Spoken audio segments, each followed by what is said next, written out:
నేపాల్లో యువత చేసిన తిరుగుబాటు ఉద్యమం ప్రపంచవ్యాప్తంగా చర్చనీయాంశమైంది. వారి పోరాటం స్ఫూర్తిదాయకంగా నిలిచింది.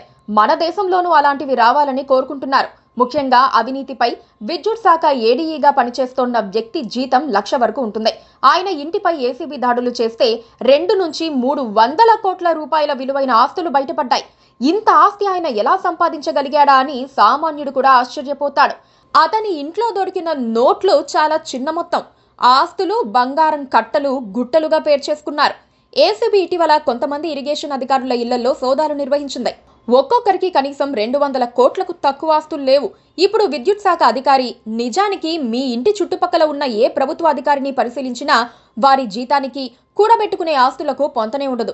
1,00,000 రూపాయల జీతం గల ప్రభుత్వ ఉద్యోగి పారిశ్రామికవేత్త స్టైల్లో లైఫ్ స్టైల్ నిర్వహిస్తూ ఉంటారు. అంత ఎలా సాధ్యం అన్నది అందరికీ తెలుసు.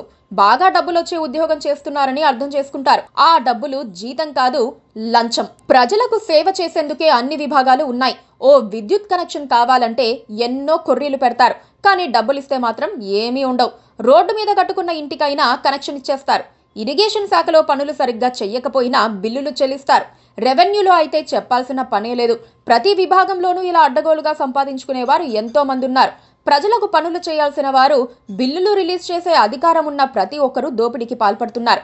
ఇప్పటికిప్పుడు ప్రభుత్వ ఉద్యోగుల ఇళ్లందరిపై దాడి చేసి సోదాలు చేస్తే తెలంగాణ రాష్ట్రానికి ఉన్న ఆర్థిక సమస్యలన్నీ తీరిపోతాయని చెప్పటం అతిశయోక్తి కాదు. అందరూ రాజకీయ అవినీతి గురించే ఎక్కువ మాట్లాడుతూ ఉంటారు. అధికారుల అవినీతి గురించి తక్కువ మాట్లాడుతూ ఉంటారు.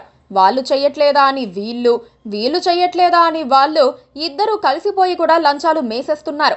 ప్రజల్ని పీడిస్తున్నారు. ఇలాంటి అవినీతిపై తిరుగుబాటు రావాల్సిన అవసరం ఉంది. ఇలాంటి అధికారులకు సపోర్ట్ చేసే వారిపైన తిరుగుబాటు రావాలి. అప్పుడు మాత్రమే దీనికి అడ్డుకట్టబడుతుంది. ప్రజలు కూడా ఎంత తక్కువ లంచం తీసుకుంటే అంత మంచిదన్నట్లుగా మారిపోయారు. లేకపోతే విద్యుత్ కనెక్షన్ కోసం పడే పాట్లను వారు భరించలేరు. రెవెన్యూ సమస్యలు పరిష్కరించుకోలేరు. మొత్తంగా ఉద్యోగులు రాజకీయ అవినీతిపై తిరుగుబాటు వచ్చినప్పుడే ఎంతో కొంత మార్పు వస్తుంది. ఇలాంటి తిరుగుబాటును జెన్జెడ్ యువతే ప్రారంభించాల్సిందే. Please subscribe